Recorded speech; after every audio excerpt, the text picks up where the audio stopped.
Hello everybody, good morning, good afternoon, good evening. Welcome to Live It Up, the show where we explore and discuss how to take your life to that next level and beyond. We cover health, wealth, relationships, and how to create a life you absolutely love. I'm your host and coach, Fletcher, and Amy is here with us today. Hello. Hello.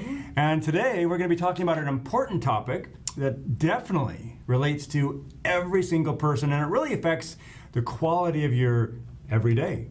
And we're going to be talking about stress, because people are feeling a lot of stress in our world right now. And we're going to talk about the different types of stress, the effects of it, and of course, what we can do to minimize the effects of it in our life. Because wouldn't it feel really good to have less stress in your life? I know sometimes it feels like you don't have a choice, but believe me, there are things you can do to live a life that has much less stress. And remember, health is the first wealth. So stick around and join us for this feel-good conversation. But before we get to that, I want to remind you that if you have questions that you would like us to answer on or off the air, email them directly to me at fletcher@fletcherellingson.com. You don't need to suffer. There are answers and solutions and ways to get unstuck and move forward powerfully. Would you agree with that? I would agree with that. I've seen it happen. You've seen it happen. Yeah. Cool. So let's talk a little bit about what feels good and what's going well this week. All right. Well, why don't you go first? I will. Let me know what you feel like is going well and feeling good for this week. So much, right? The weather has been perfect for me to get back on my bicycle, and I love riding my bike. And we've been going up some hills, getting really good workouts. But the scenery, I mean, we live in Chelan, and those bike trips are just beautiful along the shore of Lake Chelan with the snow-capped mountains in the back, sun. It feels good. And I enjoy riding with my friends, so we always have some good connection there, catching up, spurring each other on. What else feels good? What else? Business is going really well. My clients are getting off-the-chart results. They're expanding their awareness, and awareness makes up our life, which means their lives are expanding. Yeah. It's one of the things I'm most passionate about in life is transformation. I love when people get out of their comfort zone and take a new action so they can get a new result. And so that's going really well, and that feels good. Cool. Yeah, how about you? Thanks for sharing. Well, I'm doing really well at work too. I wanted to share that it's been really fun for me to get to know Okanagan County. You know, I haven't known it much, but my new job, like most people know, is up at Brewster at Three Rivers Family Medicine. And it's a really great group up there. And I'm getting to know people from Bridgeport, Brewster, Twisp, Omak. I have patients from Tonasket, from Okanagan, Orville. I mean, it's been really neat to get to know this different county. I feel like the pace up there is a little, there's a bit more agriculture, more ranching. It's kind of a different population than the patients that I've experienced from Chelan down to Wenatchee. I'm still seeing a lot of Chelan patients, but that's been really fun. And the drive, I now commute from Chelan to Brewster, and I didn't know how that was going to go, but it's beautiful. I mean, we had a pretty light snow this winter, so we didn't have that many days where it was yucky. There were a few, but really, I think less than a handful. So it's been a really fun, beautiful drive, a great thing, a great just next chapter in my professional life, because working in Chelan was my first job out of residency. So it's been really fun. And then you say you've been enjoying listening to music or podcasts or books on tape. I've been listening to books on tape, or listen to music, or I haven't found a lot of podcasts I love, but I listen to books on tape or YouTube, and it's been really nice. Yeah, cool. I speak a lot of Spanish up there, which has been really fun. My Spanish has gotten better, and so that's been really fun too. Right, I love it, and all that feels good. It feels good, yeah. And that's what people want more than anything else. We just want to feel good, so we're always looking for that sweet spot of feeling good, and so it's important for us to have this conversation here, but also we want to encourage you to have that conversation in your own life. Like, what feels good in your life? And speak it out loud, because when you speak it out loud and get into the physical world, again, you focus on it, and whatever you focus on, you feel. Whatever you focus on expands, and whatever you focus on, you manifest. So if you're talking about what feels good, You're going to feel good in the moment talking about it. You're going to create more of it. Whatever you put your attention on, you get more of. Yeah, and I think so much of it is habitual. Like even thinking about the end of the day, you might have the habit of, or your spouse or someone might have the habit, like, how was your day today?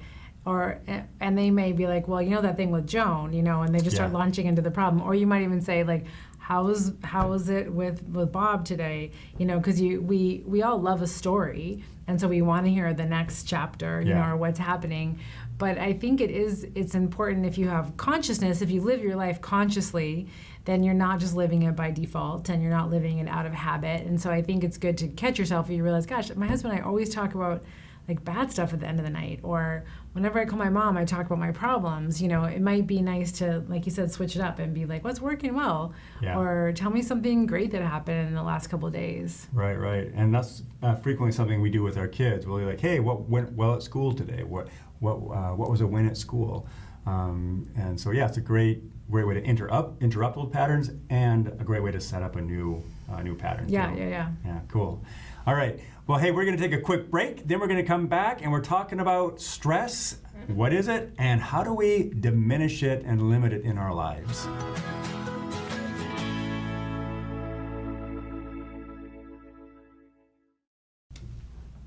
Hey everybody, welcome back to Live It Up. So glad you're here. So glad you're joining us for a feel-good conversation. We're talking about stress today, and Amy's going to do most of the talking, but she's going to tell us about what it is and how can we diminish it and start experiencing more feelings of goodness in our life. So when we talk about stress, a lot of people think about stress in the terms of like, okay, we got to get up. Oh my gosh, I got to make breakfast. Oh, we got to get the kids to school on time. And then I got to get to work on time. Oh my gosh, I'm running late. I need to make that phone call. I need to pay that bill. And that can feel pretty stressful. Is that what you're talking about, that kind of stress, or are there different kinds? What do you say? Yeah, I mean, I think that that is stress. I mean, and your body doesn't know, your body can't tell the difference between the stress of having your house just being broken into versus the stress that you're afraid your boss is going to yell at you. I mean, your body doesn't know the difference. So whether it's like an immediate threat, kind of physical stress that you're actually in trouble, or whether it's something that's in your head that's causing that same physical response, your body can't tell the difference. So could be a future-based stress. It definitely could be, and then chronic stress, which is the kind of lifestyle. You all right over there? Yeah. The kind of lifestyles that we live. I mean, people are usually going from one thing to the next, and say you go from that kind of morning you just described. You have a lunch break, but you maybe are like on your phone the whole time. Eat lunch real quick at your desk, then you finish your day, then you go home, and then you don't ever have the time to kind of calm down. That kind of stress without recovery from stress is where the problem is. It's not necessarily the stress itself, it's the stress without recovery. Got it. That's a problem. Got it. So it's living in that constant stress, right? That becomes an issue. Right, where you don't get a chance to recover. And then, for us in the medical profession, as far as what we mean by stress, I mean, stress, like I was kind of alluding to, is a normal psychological and physical reaction that you're responding to what's going on in your life. So again, a small amount of stress can be good. It might help you perform well. It might help you run fast. It might help you, like, gosh, I have this deadline to meet, so I'm going to stay up later tonight or something and work on it. But again, the multiple, that kind of just chronic stress without any kind of recovery is where it can be a problem, because our brains are hardwired with this alarm system, where it mounts this whole response, and your body will release all these hormones and chemicals and do that fight or flight response that we all know too well. And so we all probably have this happen where you can get an email, you haven't even read it, you just see who it's from. Yes. And your body is like, your armpits are sweating, yes. Your heart's racing, your hands get all clammy, and like nothing has even happened. Right. So, but that's the same feeling that you might get if someone like grabbed tried to rob you or something on the subway. So your body is releasing those hormones and those chemicals for both of those situations. That is a great illustration too, a comparison. Yeah, and so then once the threat is gone, so say you even like watch a dog can get super mad and then it can fall asleep and like 5 minutes later, because those, animals that don't have they're constantly thinking about it and worrying about what happened and what's going to happen, they can just turn off and become relaxed again. And so unfortunately, what can happen to us as humans is, number one, we don't even notice we're stressed anymore. And number two, we don't ever have recovery from stress. And then that's where that long-term damage can come in. So the takeaway here today is be more like a dog. Well, that's always the takeaway, right? Or your cat, right? Yeah. Yeah. Most of the dogs, but. So there's, what kinds of stress are there? We got emotional, we got physical, we got mental. Yeah, I mean, if you use the definition of stress as a physiological response, it can be triggered by any of those, or even it can, if you haven't eaten or you're eating poorly, that can feel like stress. If you haven't slept well. So if you don't have fuel, if you're not fueling yourself properly. Yeah, so your body can start to freak out and release those chemicals, or say you're just eating sugar or you're not drinking enough water. I mean, those are all things that your body may experience as stress and release those chemicals to try to help your body maintain balance, because like we've mentioned before, your body is just, it's incredible. I mean, it's just so cool, and it's just always trying to make you stay in this narrow range, of heart rate, blood pressure, temperature, sodium, potassium, phosphorus, chloride, magnesium. I mean, everything you can think of is being maintained in this very narrow range. So anything you do, your body your cells are having to be like, oh, okay, I'll do this and this and this to keep you where you're level. So again, any of that, it can be emotional, it can be physical. Sometimes too, physical, people can work out too hard, and you may have had a workout where you're like drained for days. Well, that maybe wasn't the best workout for you. Let me bring back in what I just did. The previous episode we talked about, I went and jumped in Lake Chelan, and then we did that hot sauna. Yeah. So those would be actually considered forms of stress, right, on the body, physical stress. Right. Those. And like when you're in the sauna, you're putting stress on your body, and obviously the physical reaction is you start sweating, right? Well, no, that's to maintain your body temperature. Right. Oh, okay. Yes. Not for stress. But I think the thing that's interesting about, and I don't know a lot about the cold plunging and the hot sauna. I know there's all kinds of people are doing that these days. But what I would say is interesting is when you guys do both of those though, you're doing controlled breathing. So you're actually trying to blunt your body's stress response. So you're in the cold water, but you're not letting yourself freak out. Right. So, like you're actually, I think that's part of the I can't think of the guy's name that does all the cold water stuff. Hoff. I mean, part of what he talks about is you're like mastering your stress response because you're not letting your body freak out in the cold water. You're not letting your body freak out in the heat. You're controlling that response. Yeah. Oh, cool. Yeah. Good. Yeah. I think you're not quite keeping up with our questions, are you? What's the next question? So the next question is the toll that we can see that on their body from stress. Yeah. Tell us about that. So Just run the whole show. All right. Well, there's definitely studies that have shown that stress can worsen asthma, obesity. When people are in a stressful state, your body tends to want to put on fat and not let go of fat because your body is storing it. Again, it can't tell that you're chronically stressed out because you're in a combative relationship with your, parent or spouse or something. It doesn't know that, and so it's keeping on weight because of this chronic stress. So let's pause there for a moment, because that's a topic that might be of real interest to a lot of people who struggle with weight loss, or they're like, why can't I get this weight off? Just consider your stress level.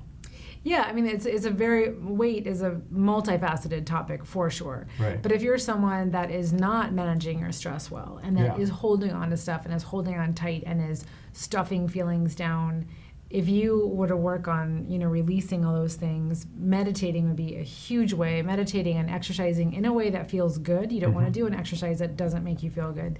Exercising in a way that feels good could be really releasing for some of that weight. Got it. Yeah. Cool. Headaches definitely can be triggered by stress.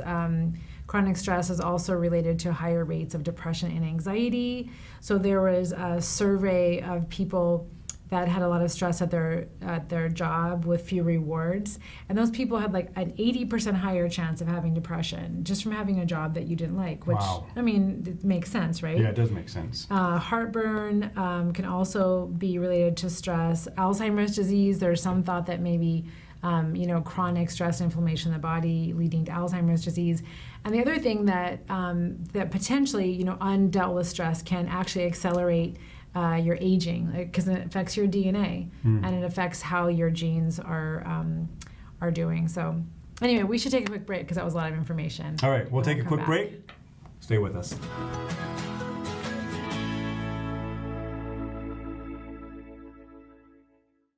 Hey everybody, welcome back to Live It Up. We are here with Amy and we're getting an education on stress, what it is, and we're going to start talking pretty soon about how we can diminish it, because we just got a lesson on kind of like the toll of it, right? Yeah. So, first of all, do you think it's possible that people are experiencing stress and they're not even aware of it? Yes, 100% for sure, because I see a lot of patients and they, for things like headaches, insomnia, muscle tension or pain, fatigue, decreased libido, stomach problems, and there's not the insight that their mental attitude, their mental view, their experience of their day, their relationships. I mean, it's so much that affects that affects your body. So I think for sure people are under stress, and I think we make the assumption that it just won't bother us, or maybe that it shouldn't bother us. And so we go about our day thinking that we're just fine, but it's actually taking a toll. So that used to be me, for sure. I used to think like, I'd go through my day and I had a lot of stress, and I knew I had stress, but I didn't know to the extent until much later, and I could reflect on it. But oh my gosh, when I came to that awareness and then began doing something about it to manage it and diminish it, I really began feeling differently throughout my day, and it totally makes sense that if you're under that stress, that you can have all those headaches or stomach issues, or so. Okay. Yeah, or feeling anxious, or even people will say like, I feel like I can't focus or my memory is going, but sometimes that's just because they have so much going on in their head that they're not actually paying attention, they're not actually listening, because they're kind of freaking out on the inside. Yeah, and there's a lot on high anxiety, and got it. Can people reverse the effects of stress? Yeah, so this is what is most fun to talk about. So I would say that and even when you talk about diminishing stress, I'm not sure that we're even saying that we're going to diminish stress, because you may not be able to change the stress that's going on in people's lives. But what you can do is you can provide a chance for your body to feel restored. And so you create periods of restoration so your nervous system can kind of get reset. And then all those chemicals that have been high in your body in response to stress go down. Your parasympathetic nervous system takes over for a few minutes, maybe 5, 10, 15, 20 minutes, however long you're going to do a relaxation. And then you're able to start from scratch. And so if you can do that multiple times in the day, or especially after you've had a stressful thing happen, then you're minimizing the long-term effects of stress on your body, because you're allowing your nervous system to reset. So we are very resilient creatures, and our bodies are able to heal quite well. So I think so you can have a lot of stress happening in your life and still be okay. You just have to, number one, be aware of it and know what you can do about it. And so the things to do would be, like we talked about, getting enough sleep. So it's like 7 to 8 hours for men, 8 to 9 hours for women. That's a huge thing for your brain and your body and your nervous system to get good sleep. That's a time of repairing and of healing for the body, for sure. It also means getting adequate hydration, which we've had a show on that, and I'm not sure. I feel like you've backslid a little bit on that. I have backslid a little bit, but I am better than I usually am. Staying actively hydrated, because your body gets a little stressed out when you're not. Avoiding things that your body can feel stressed out about, like having a lot of caffeine, a lot of sugar, alcohol, or junk food. Your body definitely has to work harder for that, which is a form of stress. Your body needs kind of healthy nourishment. Other things that you can do that are really calming would be, exercise can be calming, a warm bath, doing journaling, drawing, painting, laughing, watching something funny, listening to music that feels good. It's actually interesting. Sometimes you put the radio on, and I think that people or whatever you're listening to, you feel like you just have to listen to the song because it's on. But sometimes you put on a song, it doesn't feel good. Yes. It's like, just change the song, because that's your body. I mean, you if you get in tune to your body, it will tell you what feels good to it. And then I think that that as far as just if you're a beginner at doing relaxation, that you want to know, again, notice if you're feeling stressed, even just a little bit. And that might be a feeling in your stomach. It might be a feeling kind of lower down. It might be a feeling in your chest or in your throat, or even like in your neck or shoulders. It might be kind of very physically focused. And notice, number one, that you're feeling that way. I want to pause right there for a second, because a lot of people, they've been feeling this way for so long. They have no idea. That they sometimes, I'll talk with my clients, and they'll be like, whoa, I just noticed this week that there's a change in how I'm feeling in my core. And we talk about it, it's like, oh, it's just less anxious. But the thing is, they didn't even realize how much anxiety they had been feeling, because it had just been for so long. It was like they're normal. It's like, I think a lot of us in this day and age feel like you kind of like almost have to constantly be on guard. And you have this bombardment of information from the internet that we're constantly reading or looking things up. And it's just, our brains are just like being engaged like all the time. Yeah. So taking one exercise you can do anywhere is you just take 4 big deep breaths, and you want to take like 4 to 5 seconds with the inhale and with the exhale, and you can even hold it for a few seconds at the top, and then hold it at the bottom. And you can, if you do that, you can even imagine either a light or energy or something, or you can imagine a color, or you can just imagine your muscles turning into liquid. Some people are very visual, some people, like to add that.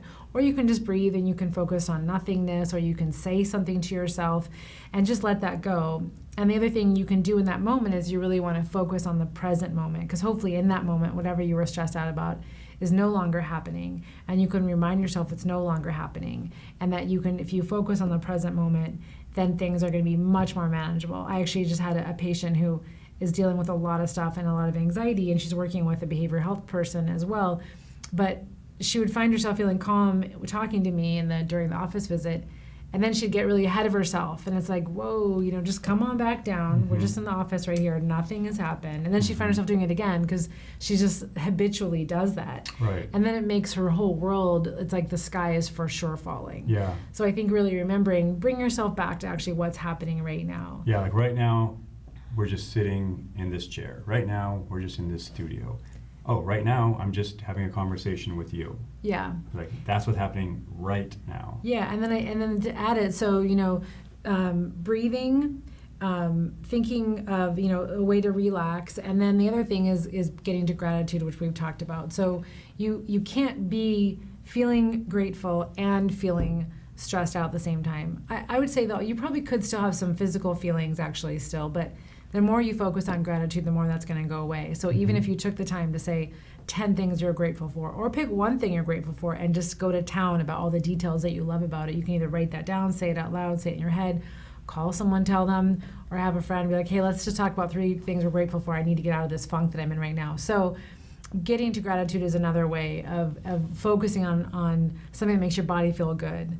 So, bottom line is, as we need to wrap up here, is that there is a lot of stress, and your life does not have to be stress-free, but to notice that you're stressed, number one, because most people probably are a lot of the day, and then number 2, find ways to restore your balance in your life, balance for your body, balance for your nervous system, and you're going to be a healthier person, a happier person. You'll have more energy, more focus. You'll be better at whatever that is that's actually causing stress in your life, and you'll feel better. So yeah, and one more thing. Like, sometimes we give a lot of information on these shows, and our expectation is that you don't take all of this and begin implementing it like crazy.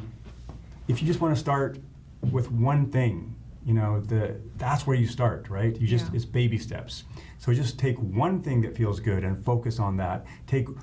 Meditate for 3 minutes or 2 minutes or 5 minutes one day of the week. Just begin to take some sort of action, because those new actions will get you new results. But just start baby steps. Yeah, for sure. Okay, cool. All right, we are going to wrap it up. Thanks for joining us. We'll see you next week. It's time now to get out there, be a source of kindness, be a source of contribution. You have something this world needs, and we believe in you.